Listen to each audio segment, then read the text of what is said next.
Super star Mahesh Babu హీరోగా ఇప్పుడు దర్శకుడు ఎస్ఎస్ రాజమౌళి కాంబినేషన్ లో చేస్తున్న అవైడెడ్ చిత్రం కోసం అందరూ ఎదురు చూస్తున్న విషయం తెలిసిందే. మరి ప్రపంచవ్యాప్తంగా ఉన్న హైప్ ఉన్న ఈ చిత్రం కోసం అభిమానులు మంచి ఎక్సైటెడ్ గా ఎదురు చూస్తుండగా మేకర్ సినిమా షూటింగ్ శరవేగంగా అంతే సైలెంట్ గా భారీ షెడ్యూల్ కానిచ్చేస్తున్నారు. అయితే ఈ సినిమా పట్ల మహేష్ బాబు డెడికేషన్ కోసం మరో వార్త వినిపిస్తుంది. అయితే ఈ సినిమా కోసం మహేష్ బాబు ఎలాంటి డూప్ ని వాడట్లేదని, ఎలాంటి రిస్క్ అయినా కూడా కేవలం తానే తీసుకుంటూ ఇప్పటి వరకు సినిమా షూటింగ్ అంతా చేస్తున్నట్లు తెలుస్తుంది. మహేష్ బాబు డెడికేషన్ చూసి జక్కన్ కూడా సర్ప్రైజ్ అవుతున్నట్లు తెలుస్తుంది. ఇక ఇదిలా ఉండగా మహేష్ బాబు రాజమౌళి ప్రతిష్టాత్మక ఈ ప్రాజెక్ట్ నుంచి బిగ్ రివీల్ ఈ నవంబర్ లో ప్లాన్ చేసిన సంగతి తెలిసిందే. దీనికోసం వరల్డ్ వైడ్ ఆడియన్స్ ఎంతో ఆసక్తిగా ఎదురు చూస్తున్నారు. ఈ చిత్రం 2027 మార్చ్ లో రిలీజ్ కి అయితే ప్లాన్ చేస్తున్నారు. అంతేకాకుండా ఈ చిత్రం ప్రపంచ వ్యాప్తంగా 120 దేశాల్లో విడుదలయ్యే అవకాశం ఉంది.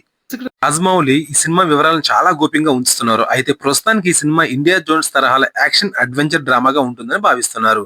రాజమౌళి తండ్రి ప్రముఖ రచయిత విజేంద్ర ప్రసాద్ కూడా అనేక ఇంటర్వ్యూల్లో ధృవీకరించారు.